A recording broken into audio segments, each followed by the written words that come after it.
Some people take the straight path in life. But at Arizona State University, we respect your twists and turns. They make our online students more driven to excel in their professional lives. That's why our personalized suite of services empowers you with innovative resources and staff that sticks with you. Make your next turn with one of our 300-plus programs at ASU, #1 in innovation for 9 consecutive years. Visit us at asuonline.asu.edu to learn more.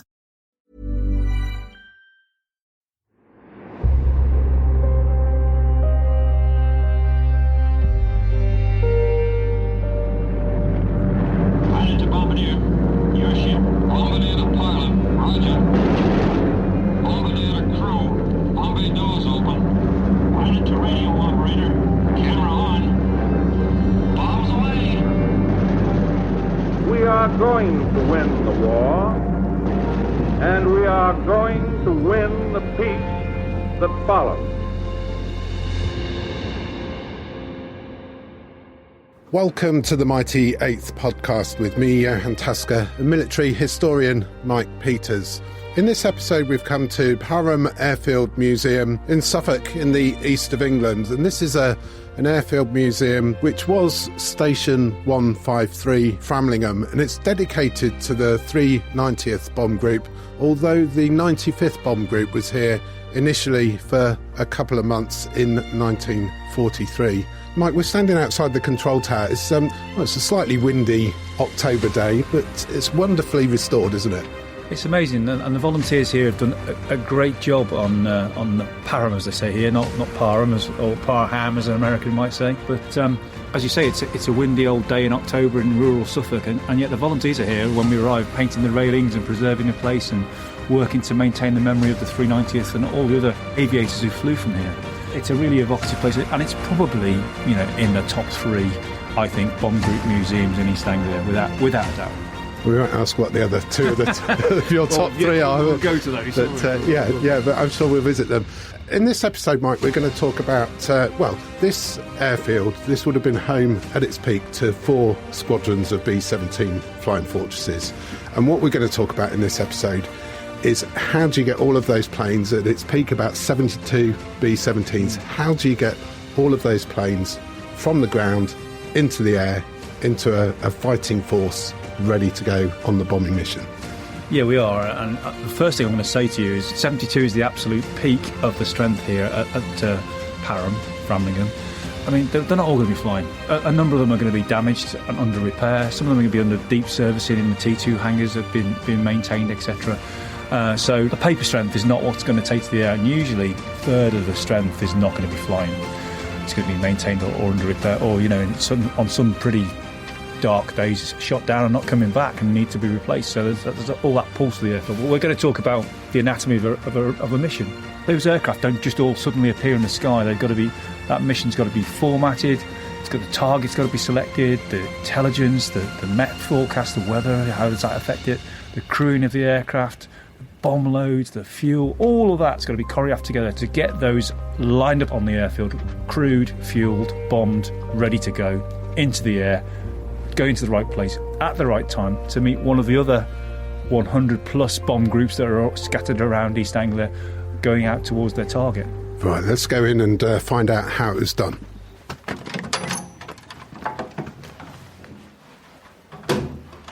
So, Mike, we've come into the museum. We're standing in the entrance hall just inside the doorway. And on the wall, there's an information panel about the 390th Bomb Group. Yeah, and it tells its story, and it's a classic story. It is one of the later bomb groups, but it's part of the 3rd Air Division, and you can recognise them from all the photographs you see on their tail. They've got a square symbol. Whatever letter is in a square. And either the 1st Air Division is a triangle, 2nd Air Division it's a circle. So they are the square J. We've got the station number. We know we're at Framlingham, Parham. You've got the 390th, which comprises of 4 squadrons: the 568th, the 569th, the 570th, and the 571st. For most of the war, they'd have been at 12 aircraft per squadron. And if you are involved in generating those aircraft or flying those aircraft to the target, you fly in elements of 3, flights of 6, squadrons of 12, and then you take your 4 squadrons and they make a group. Although, at the end of the war, 75 serviceable aircraft here on the dispersal. The 390th Group would be on one airfield, and that's the way the Americans go about it. It always makes absolute sense, very different to the way the Air Force are doing it, the Royal Air Force. And then 3 groups make up a combat wing, and then 3 to 5 combat wings make up an air division, and there are 3 of those, and they all belong to 8th Air Force Bomber Command. And we talk a lot about the 8th Air Force, and I had a couple of emails from people saying, don't forget the 9th, don't forget the 12th, don't forget the 15th. And we're not, but we are here to talk about the 8th. But let's turn back to the 390th with their Square J here at Parham. In the whole time they're here, which is from July 43 to the end of the war, 275 B-17s are allocated to this bomb group. And here's the maths for you. So they fly over that time 301 daylight raids and drop 19,059 tons of ordnance. But to do that, the cost of doing that, they lose 145 aircraft, 145 B-17s missing in action, and another 17 which crash land in the UK. And that generates a horrendous butcher's bill of 742 aircrew killed or missing in action, and 731 who are taken prisoner by the Germans. That's a hell of a record, and they're credited with destroying 377 enemy aircraft. We'll take that with a pinch of salt because of the usual confusion about different aircraft and different gunners firing at aircraft. But they get 2 notable Distinguished Unit citations, and one for Schweinfurt on the 14th of October and one for the Regensburg mission before that in August 1943, to the biggest and costliest raids of the war for the 8th Air Force. And they also have a number of memorable highlights. They are credited with destroying the most German aircraft in one mission when they claimed 62 enemy aircraft on the raid on Munster on the 10th of October 1943, the highest ever recorded by a single bomb group. And maybe this guy could tell us, if he was alive, a bit more about it. That's Sergeant Hewitt Dunn, who is the first and only man in the 8th Air Force to fly 100 missions and survive. You know, that's quite an achievement when you think of the life expectancy of somebody to fly 25 missions. There's 1 in 4 chance that you're going to survive. He's done it 4 times over at the start, so that's quite an achievement. So quite a distinguished bomb group, and part of the heraldic plaque for the bomb group shows Framlingham Castle. No doubting where they are, and a lot of the artwork you see about the 390th illustrates B-17s over Framlingham Castle, which is more linked to Ed Sheeran these days, but for them that was their final turning point, their final visual identification marker to find the airfield on the ground was Fram Castle. They knew when they saw Framlingham Castle that they were almost home. Almost, and as we know, a lot of guys died on the runway, so they're not quite home, but yeah, at least you know you're in the right place, you're almost on your home airfield. So it must be quite a sight to see Framlingham Castle, because it's not a very big, tall castle, but to see that circular castle on the hill, you're thinking, right, I'm almost there. So that gives us some background then. Let's go upstairs and find out how they got all these planes in the air. Yeah, let's do that. You're listening to the Mighty 8th podcast with me, Johan Tasker, and military historian Mike Peters. In this episode, we're looking at the anatomy of a bombing mission, and we've come now to the main flying control room on the first floor of the control tower. Mike, this is a really, really important room. It is. It's the day-to-day heartbeat of the airfield. So rather than the operations centre where missions are being planned and intelligence is being gathered together and all of that sort of information, this is day-to-day running. So when airfield are flying off on air tests or training missions, etc., or mounting for a raid, just a general, in-the-moment, day-to-day running of the airfield, even down to what aircraft is on what stand and where it is on the airfield. All of that's being coordinated here, as is the weather office, which is taking observations from the airfield on wind speed, etc., and feeding that into a central command system. So a weather picture is being built up across the 8th Air Force Bomber Command and collated together as well. So we've got the weather office in here, we've got the airfield lighting control panel and the runway indicator map as well. All of that, and also the communication cell that's in here, the radio room is in here as well to talk to aircraft that are approaching, because we've talked about it a lot, but there's so many different bomber and fighter groups around East Anglia and all of the UK that you're literally tripping over them. So if you're a pilot, you need every bit of help you can get to identify your airfield, your home airfield, that where you're trying to get to. And this place is manned 24/7. There'll be a watch officer in charge who's going to do the air traffic control, manage the runway, who's on the runway. If there's a crash, it's going to be coordinated from here, releasing the fire engines and ambulance and rescue crews. That's all going to be done from here. Launching a raid. This is the final point where the flares are fired for to launch the raid. Everyone knows they're going to go. And really, this is where the first indication of the bomb group returning to its airfield from a raid is going to be received into this position here. So it really is at the centre of everything. So an important place in terms of the day-to-day running of the airfield, but also in terms of the raid, the mission itself. Yeah, well, let's step outside this building. Let's go somewhere else on the airfield, metaphorically, to do that, because a raid is generated from 8th Air Force Bomber Command. That's where the target is selected from. That's at a strategic level. Is it a transport plan? Is it the oil plan? What are we bombing ball bearings in Schweinfurt? Are we bombing the Messerschmitt factory in Regenburg? What's the target? That's then all pulled together by the operations officer at Bomber Command, 8th Bomber Command, and then issued out to the bomb groups that have been selected to mount the raid via division and combat wing to say, here is what's called a field order. The field order is the Bible. This is what we're doing. This is the target. This is what time we need to be on there. This is how we're going to assemble. Where the fighters are going to come from. What the flak's going to be. What the enemy fighter. It's all in the field order, and that'll be received on the airfield, generally by teleprinter, sometimes by physical messenger, but generally it comes out in teleprinter.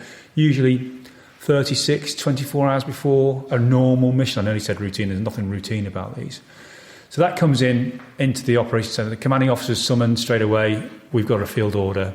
And then he looks at the field order and has to assess, okay, is it all of our squadrons? Is it half the squadrons? Is the whole group going?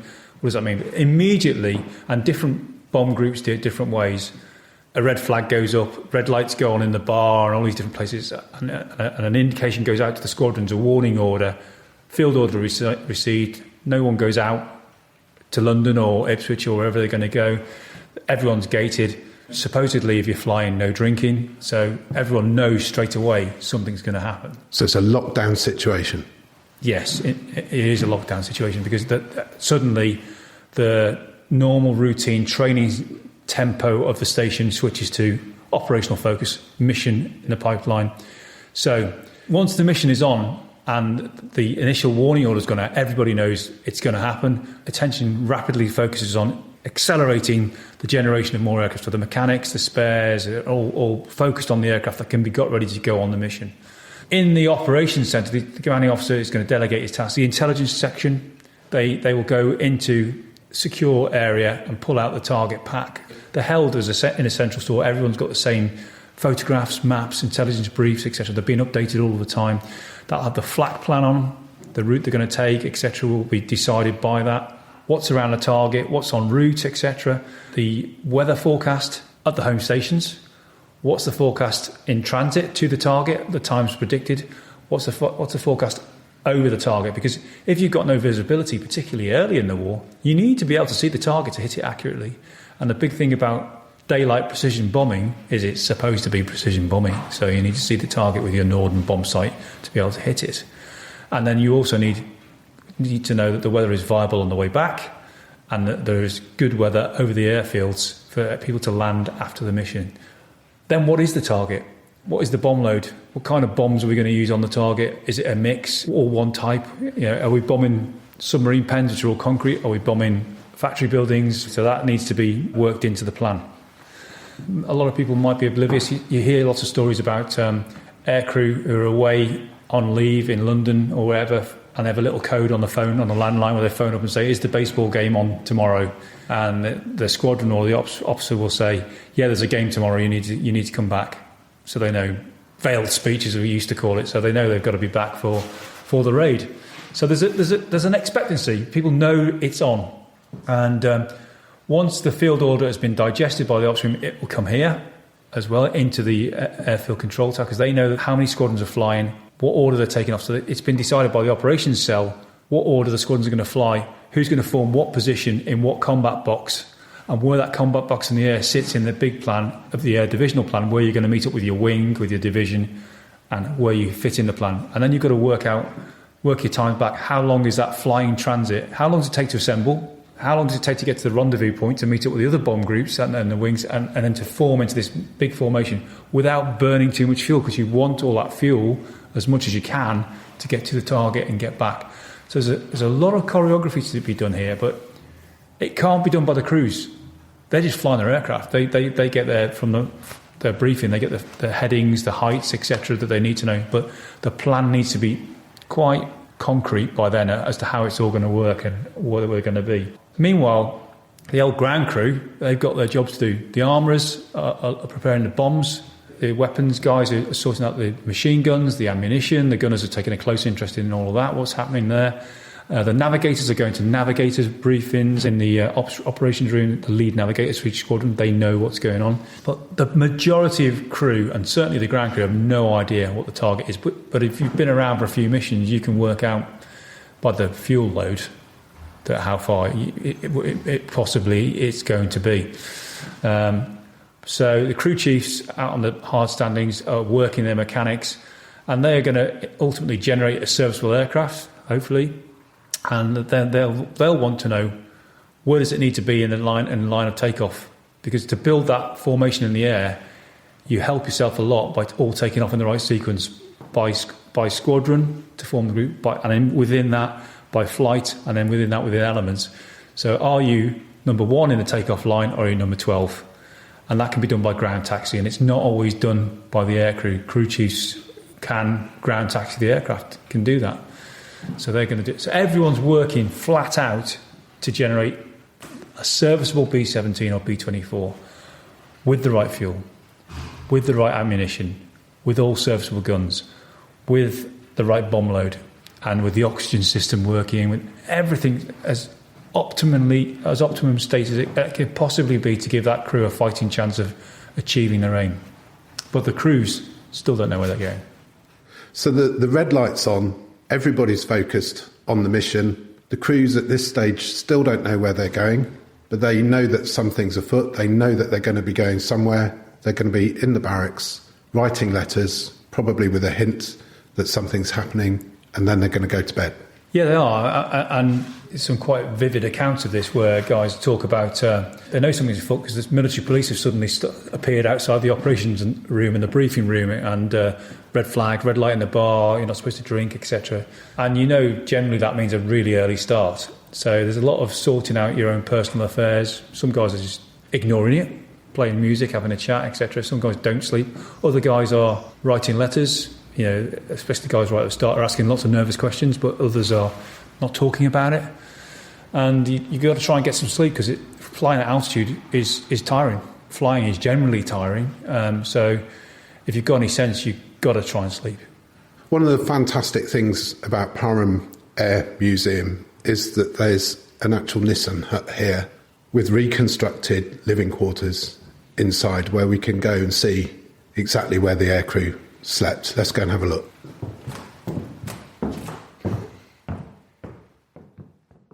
You're listening to the Mighty 8th podcast with me, Johan Tasker, and military historian Mike Peters.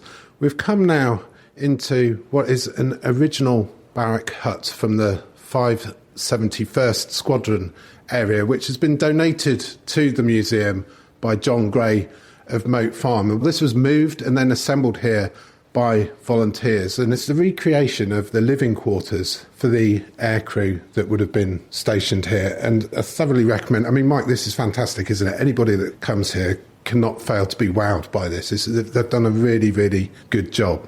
They certainly have, and rather than stand at the end and look in, you can walk in and stand at the bottom of the beds and see all the exhibits, and it's been so well done. I mean, down to the little coal fire, there are beds, the gramophone, a rack for people with uniforms hanging on, etc., a radio, the foot lockers, even the genuine issue blankets. It's all absolutely as would have been. So you really do get a feel of what it's like to live in this environment. I lived in a Nissen Hut in Cyprus, did a UN tour in the heat of Cyprus in the middle of the summer, which was not brilliant. These guys have got the opposite extreme there. In the winter, they're struggling to keep warm, and nearly every individual memoir talks about keeping that little stove fed with coal or wood or whatever they can find from around the earth, and that's the most prevalent crime, is theft of coal from around different airfields or farm locations around the airfield itself, because the guys are just desperate to keep warm. It's a little bit of home, if you look on the wall or the pin-ups of the day, reading material, etc. And you can imagine the feeling of community of being in here. The whole crew doesn't sleep in one Nissen Hut. It's the officers sleep in one Nissen Hut, and the enlisted guys live in another one. They come together as they go out to the briefing or every time they go to fly. But you're going to know the guy. I mean, how far are those beds apart? And then they're a couple of feet. Yeah, 2 foot. Yeah. I mean, and living in that environment, you soon get to know whether you like or dislike the person who's in the next bed, and you have to get on. So there's going to be a lot of that going on. And when the mission starts, when the field order's been received and you're being woken, it's going to be, 3 o'clock in the morning, somebody comes in, and you're going to hear that Jeep drive up or that bicycle being leaned against the side of the building outside, and you know what's coming because you're half awake anyway. Someone's going to wake you up and shine a torch in your face and say, you're flying today, you're on a mission, and what time the brief is.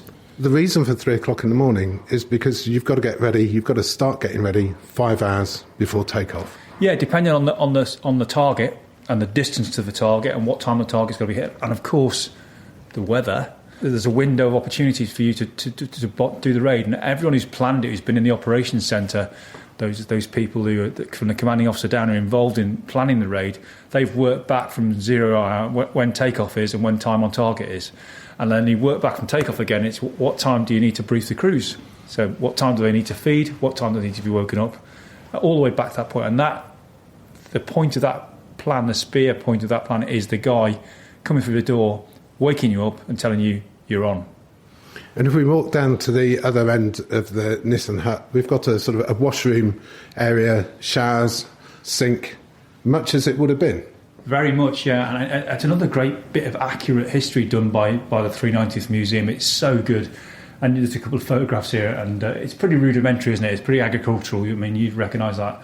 And there's still got pin-ups on the wall, but the little things about life in this period that we take for granted now, outside losing houses, no hot running water, etc. So you're not going to get that. And all the guys talk about who come from America, come from the States to be here to fight, they all talk about their vivid memories of the austere conditions of living in this environment. And this shower is inside the museum, is next to the bunk beds and the beds of the sleeping, but it wouldn't be for real. It's outside, it's a separate building, and there are different ones around the airfield. So you've got to trek across there in the bleak midwinter or whatever, or if you want to go to the loo or whatever. It's all part of the fabric of existing and surviving in rural East Anglia in the winter of 43, 44 and into 45, which is some pretty grim winters actually. So it's a real factor. Not only would they have a shower, they've got to have a shave. And I didn't realise this, but the reason that they would shave is because they're going to be flying 25,000 feet in the air, wearing oxygen masks, and those oxygen masks have to fit. So you've got to be clean-shaven to ensure a tight fit for your oxygen mask. Yeah, and that was even the thinking until very recently about NBC, nuclear gas masks, people that in modern warfare. And it is a real problem. It is a real factor because, again, mission after mission, you read about oxygen checks where the radio operator or someone nominated in the crew, usually the radio operator, would be asking around the crew, check in. Because if the seal fails or the oxygen system fails, you can pass out very quickly and be unconscious and die. So taking a shave is one of those very basic precautions you do to make sure you've got a good seal on that mask. Getting ready to go to work, to go to the office. And those oxygen checks would take place every 15 minutes throughout the mission. That's right, unless you were otherwise occupied at the height of battle. But yeah, certainly that check-in was important. And usually the radio operator would be, if you didn't hear from him, he's the guy who's got to go and find that person, get to that crew position and check that you've got oxygen, or it's not just a comms failure, but they need to know because you can lose your crew member like that very, very quickly. So first you'd go unconscious, very quickly after that, lack of oxygen, you're going to die. Yeah, and simple as, yeah. I mean, and we talk about the fighters, we talk about the flak, but mechanical failure, oxygen failure, all of these things, just poor navigation, poor flight, the weather again, all of these things can kill you. So the figures mount up, but it's not always the Messerschmitt that gets you, it's all of these other things. So you can see why people are in that mentality of I've got to live for today. All these odds are against me. And if you're at the start of that mission cycle, 25, 30 or 35 missions, the odds are against you getting to the end. And not only is it the lack of oxygen that's going to kill you, it's the cold as well. And if we look in here, there are sheepskin jackets, trousers or pants, and a lot of the clothes that the aircrew are going to wear would be heated as well, almost like an electric blanket. Yeah, and it's so good to be able to just walk around and see these items just laid out on the bed and look at them and get an understanding of what they look like and how they were worn. So if you think about it, layers make a huge difference. And yes, they're fur lined, etc. But one of the problems that the 8th Air Force encountered early on in the war was when they were doing that hanging around waiting for a mission to go, and guys you see it in the film Memphis Belle where they decide to play baseball in their flying clothing, and one of the things they wear are the fur-lined boots. And when they find is that if they're even walking in the long distances out to the stands of the aircraft, or they play baseball or whatever they do, if your feet sweat, and they will if you're not in the aircraft at altitude, you start putting all these layers on, you will sweat, that when you get to altitude, that moisture in your boots will freeze. So on the early missions, a lot of guys come back with frostbite in their feet, and yet they've been fully clothed head to toe, and they rapidly work out that the reason for this is sweat in the boots. So you get this thing about crews being driven out to their aircraft. Why is that? They're being pampered, and it's not that. It's to prevent that happening, so that they're not sweating, they're not going to get frostbite, they're not tired, unnecessarily tired. You're trying to deliver those crews with the maximum sleep, which is, given what we've just said about waking up at 3 o'clock in the morning, is difficult to achieve, but refreshed in the best possible physical and mental shape to fly that mission, fight that aircraft and survive. Now, if you're going on a mission, breakfast was a very special thing. You'd have fresh eggs rather than powdered eggs for breakfast. Yeah, I mean, both Royal Air Force and US Army Air Force crews talk about this, you knew it was going to be a really stiff job or a really difficult mission if all this nice fresh food appeared for breakfast, and a lot of guys didn't have the appetite for it because they were so nervous, or the tension of going on a mission, but they knew they had to eat because it's many hours, especially if it was delayed for takeoff, for example. You needed to have that, and that's part of being fit for the job. So on some of the milk runs, they still got powdered eggs, depending on the airfield where you were and availability, what the quartermaster could provide. But if you got proper fresh fried eggs or scrambled eggs, you knew this was a biggie. It was going to be, when that curtain came back, it was not going to be a nice surprise behind it. And when you say when the curtain came back, that's in the briefing room, where the aircrew would be sitting, and the map at the front of the briefing room would have a curtain across it, and they would draw back the curtain and show you where you were going to be going. Yeah, it's part of the drama of the whole mission cycle. It's all very secret until the mission briefing starts, because even the best German spy is not going to find out what's going on in that short space of time. But there's great drama in that, where smoke-filled rooms, everyone's smoking in those days, and you read all these. Comer's account for the 381st is particularly good. He talks about everyone being sat in there, having had their breakfast, either depending on where they are in the missions list of how many missions they've done, how they're feeling about it, whether they're confident, used to it, or that it's their first mission, the nervousness around that. There's all those different emotions at play. And then there's the stand-up, everyone stands to attention, in walks the commanding officer with the operations officer, the intelligence officer, and all these guys, and probably the chaplain as well. And in they come to the front, and it's, gentlemen, this is where you're going. Back comes the curtain, and the map of Europe is there from your point of origin, in this case where we are now, outside Framlingham at Parham, with a ribbon going across the map to where the target is, and the length of the ribbon reflects how deep into German airspace you're going to fly and how rough a ride you're going to get, or maybe it's going to go into Germany, then south to North Africa or wherever. So you hear about these great groans or expletives when they see it's the big B, it's Berlin, or it's another Schweinfurt, or something like that, or like a suppressed sigh of relief when it's Rouen or Lille, or a milk run on the Normandy coast, for example, with little prospect of fighter opposition. But if it's a Regensburg or a Schweinfurt, there's a big furore, and oh God, not again. So it is a moment of drama. And the chaplain would be there not just for moral support, but Because literally this is a life or death situation. If you're a Roman Catholic and there's a Catholic priest there, you'd be perhaps able to have Holy Communion. He might give you a conditional absolution. If you're a Protestant, you'd probably get a handshake and a prayer. But this is serious life or death. It is, and the chaplain's presence is important. We're looking through the 2020 hindsight here. We're applying 21st century values and beliefs on religion back to a time of 1943-44, where people are a lot more religious, and certainly rural America is very religious. So it's an important component of fighting the war. So they want that, and often in some of the bomb groups they talk about the chaplain standing at the head of the briefing and blessing everyone before they go, and the chaplain being in the watch office on the control tower, sweating out the mission with everyone else. So and blessing aircraft before each one as it takes off at the end of the runway. So you can see it's a real component, and there's that old saying: there's no such thing as an atheist on the battlefield, And if you're one of those guys on the 24th or 29th missions, you've got one more to do. Maybe anything helps, doesn't it? You'll take anything you can get.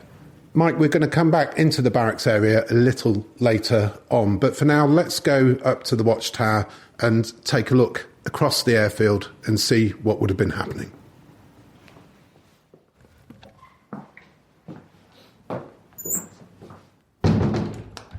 You're listening to the Mighty 8th podcast with me, Johan Tasker, and military historian Mike Peters. In this episode, we're discovering how you get a bomb group from the ground and into the air as a fully fledged fighting force. Mike, we're now in the watch office at the top of the control tower. It's a real privilege to be in here on our own. There are a couple of telephones here. There's lots of dials. What exactly are we looking at? Johan, this is the controller's position. So that if you look around, we can see the whole airfield from here, and that's the whole point of having this watch office on top of the tower and the control building. So downstairs, when we're doing the airfield control room, that's where the radios are, all of that. This is up here is the person who's got physical control of the airfield and is running that. And to do that, they've got red telephone to the crash for the fire service to come out and rescue downed air crew, medical ambulance station, etc. Probably that telephone there to the ops room. We've got radio speakers. We can read the wind speed in here from the instruments outside and the wind direction, and the temperature. So we can talk to air crew as they're approaching. So our pilot's calling up saying, "I'm coming in." And they've got a choice of 3 runways to land on. I mean, the main runway here is runway 28 or 10. So you landing on a heading of 280 or 10 on the compass. And that depends on wind direction, because you need to land into wind and take off into wind to get more airflow over your wings. And this is the standard A-class runway system? Yes, that's correct. And the triangle, there's one long leg, which is the main runway, which is 6,000 plus feet long. And then the 2 shorter ones are both 4,400. And then around that is the perimeter track and taxiways and the stands, which disperse the aircraft around the site. And you can see all of that from here and control that. And there's things like vehicle traffic moving around. We've got a flare store outside for the flares for this place. We've got the fire station. All the things that are key to maintaining the pulse of the airfield are all run from here. So at this stage in the raid, then, the aircrew are all in the planes. What happens next? Well, the aircrew have been called forward. They've got out to their aircraft. They know from the briefing that they've had in the main briefing that what time to be in their aircraft, what time to start their engines and warm them up, what time the first aircraft takes off, and what the interval is. All that pent up, ready to go, all of that information is all watched over from here. And there's going to be no radio communications, because they worked out very early in the bombing campaign that the Germans could monitor radio comms. So everything's done on radio silence, so it's got to be done by time. So any change is going to be communicated by a guy whizzing around in a Jeep or on a motorcycle to say there's been a change, 0 hour is now 2 hours delayed, 1 hour, 30 minutes, whatever it's going to be. So everyone's waiting for the indication, right, it's on. And that's usually up by flare and or raising a flag from this location, hence the flare store next door, because the flares perform multi-functions around the airfield for everyone. So if you were looking out the window here on the day of one of the missions, you'd see the main runway would be absolutely clear. But the the perimeter track, and there's some quite good photographs here at the museum. If we were looking out of the window here now on a raid day, the perimeter track would be just in front of us now, and you'd see, nose to tail B-17s lined up. So the tail gunner position of the forward aircraft with the cop would be right almost in the nose of the aircraft behind it. And there in that order I spoke about earlier, where the crew chiefs and the ground crew have got them in the right order to take off by elements, by flight, by squadron, by group. So you've got 4 squadrons of 12 planes making up the bomb group. That's 48 planes at the end of the runway, all getting ready to go, all going into the air, 4 engines per plane. That's almost 200 engines. The noise must have been absolutely incredible. Yeah, I mean, wouldn't it be great to just be stood here and listen to that now? I mean, we listen to one B-17 now, or even one single-engine fighter, and it's so evocative, so emotive a sound. Imagine being here on the day, looking at the photographs, just outside in front of us would have been a whole row of B-17s. And when they all start to crank up one engine at a time, it would be noisy, the coughing, the spluttering. Then that would build up until everyone's got 2, 3, 4 engines, till everybody has got all 4 engines running. And, when you go on a working airfield, the first thing that hits you is not just the noise, it's the smell of the fuel and the exhaust fumes. And that would be phenomenal here today. That'd be a cacophony of noise, all the different smells. And if we're here in the watch office, we'd be watching it all go on, the tension, getting the flares ready to fire to launch everyone, or use the oldest lamp maybe. The telephone would be ringing. Everyone would be probably the commanding officer who's not flying. The planning staff would be up here by now, waiting to watch everyone go off. And ground crew, they've got nothing more to do. People start to gravitate towards watching this happen. And then up goes that flare. And the brakes go off on the first aircraft, and it starts to slowly move down the runway, and then builds up speed. Then you just see the tail lift, and then the aircraft lifts itself, and away it goes. Then the next one, and then the next one, and then the next one. Imagine watching that until there are none left, and you can see them all disappearing from view, and the noise receding as well. And suddenly, it's like we are now. It's quiet. And what we're going to try and do now is explain how they form the combat box, which is a fighting formation in the sky. It's going to be quite a difficult job to do this on a podcast because we've got sound only. And this is essentially a 3D formation. So we're going to build a box. So let's talk about one combat box. And just to explain, the purpose of a combat box is multifold.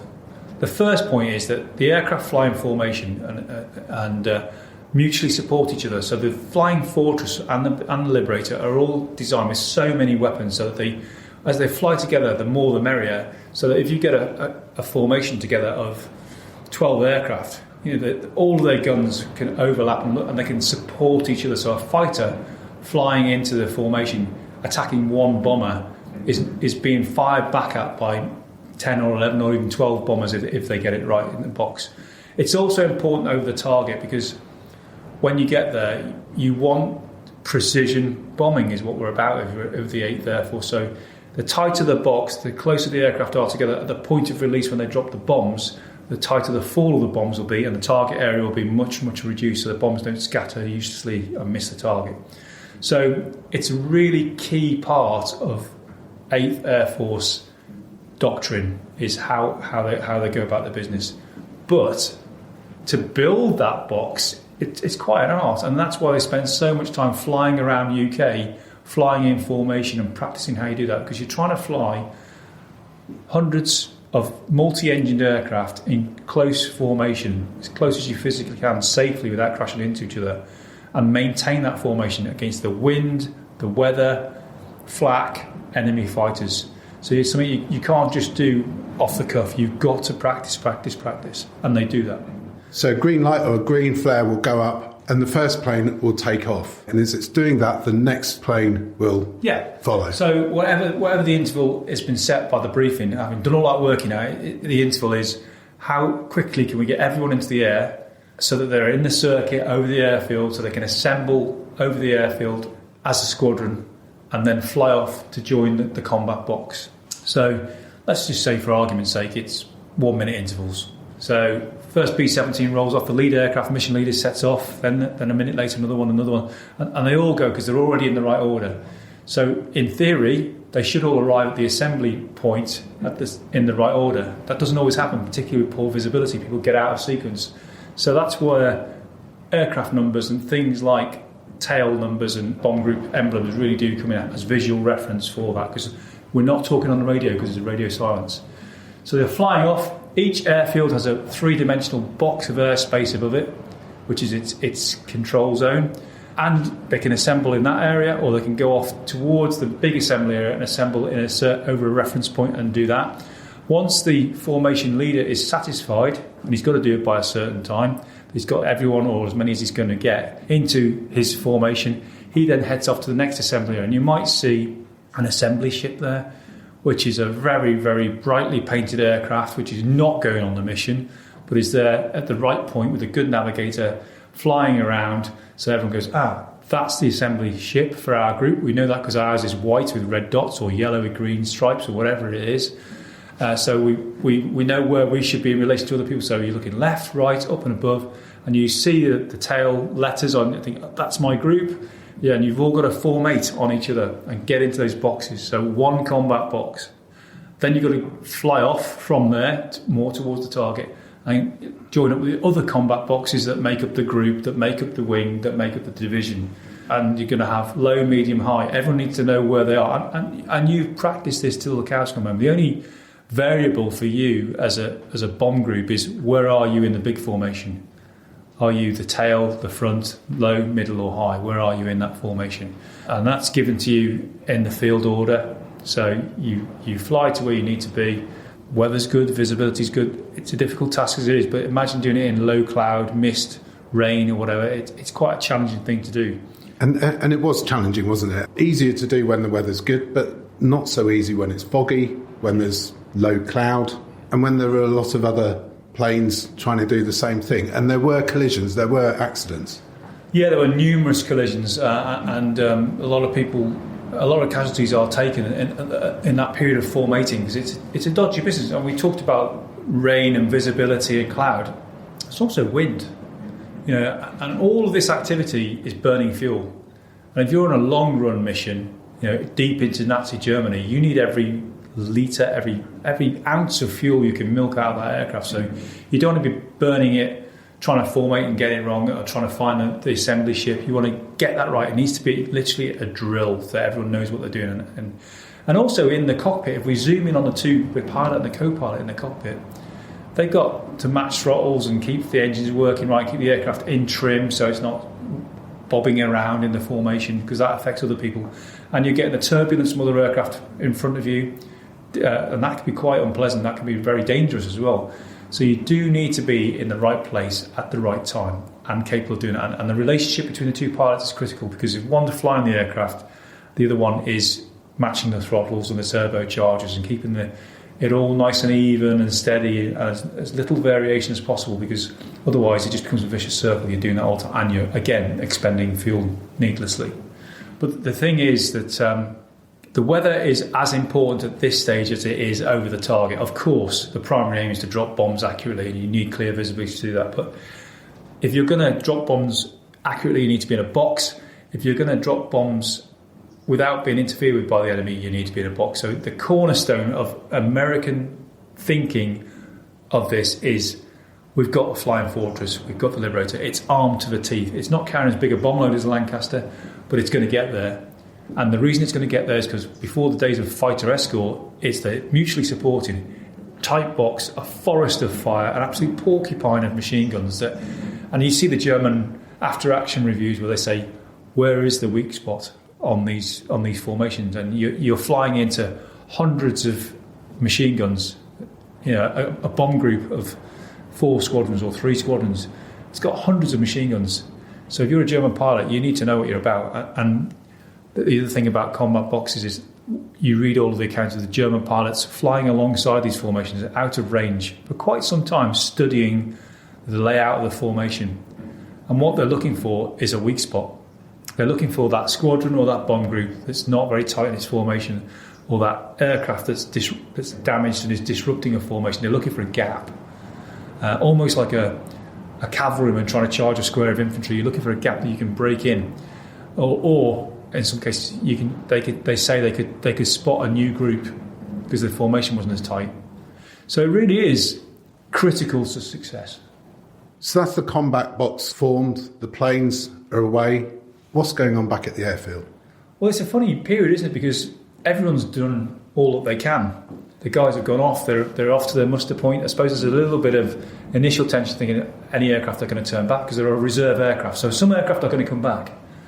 You fly as a reserve sometimes, a nominated reserve, where if when they get to the assembly area, somebody goes unserviceable with one engine problems or oxygen not working, that peels away and the reserve aircraft fills the slot. So we always talk about this silence, but there will be an aircraft or two that is going to come back and land. But everyone else is wondering what's going to happen. They're going to be here for the duration. The mechanics have got no aircraft to work on, they've all gone unless they're in deep service. The chaplain's going to be around, the planning staff are here, waiting to hear really that some indication that the mission has gone. They're on their way. And that's it. They don't know then. You're now waiting, and they often talk, all the accounts talk about sweating it out. The bomb guys, the armourers, the fuel guys, the Red Cross girls. Everyone who's involved in not flying and generating the mission has done their bit, and they've just got to sit and wait and ponder as to will it be successful, how many are going to come back. We mentioned earlier on in the episode, Mike, that when the crew spotted Framlingham Castle, they would think we're almost home. We did say almost. Downstairs in the museum, there's the remains of a B17 engine from a plane that didn't make it. Let's go and have a look at that. Yeah.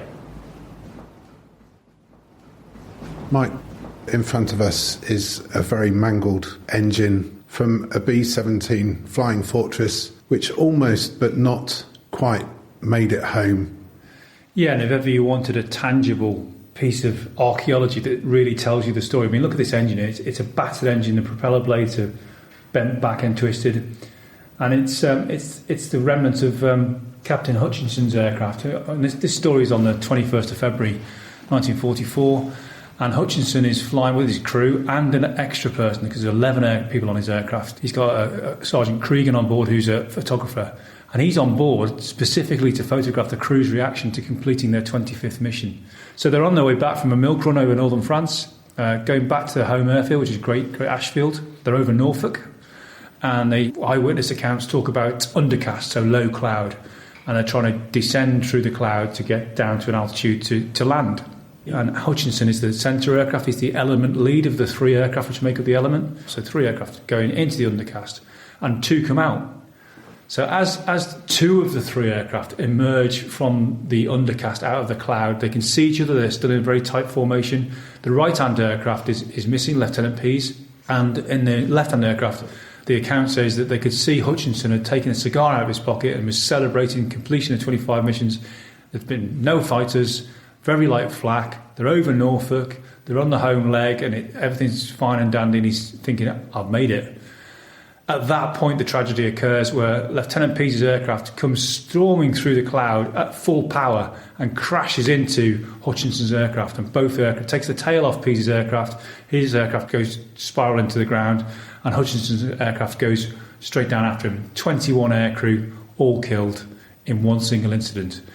And that's tragedy enough, but to think that everyone on Hutchinson's aircraft, all 11 people, thought, done it. He's done his 25 missions, we're done, home and dry, let's relax, a few beers tonight and let's go out and celebrate, and we're going home to the States. And it wasn't to be. And it just really, really emphasises the point that of just how dangerous life was as aircrew in the Mighty Eighth. And it wasn't just the flak and it wasn't just the fighters. It could happen to you at any time, and it really was a dangerous game. For the ones that didn't make it, how was that managed? So there's that hole, obviously, where everyone's watched that mission go out and everyone's counted the aircraft coming back in, and there are big gaps, and every aircraft is 10 less faces at breakfast the next morning, or whatever analogy you want to use.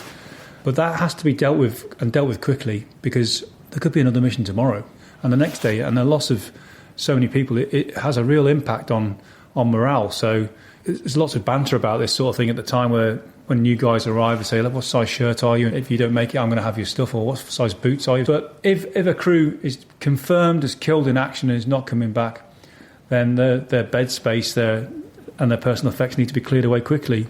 And the practicalities of letters to next of kin will follow, the chaplain getting involved and all that kind of thing.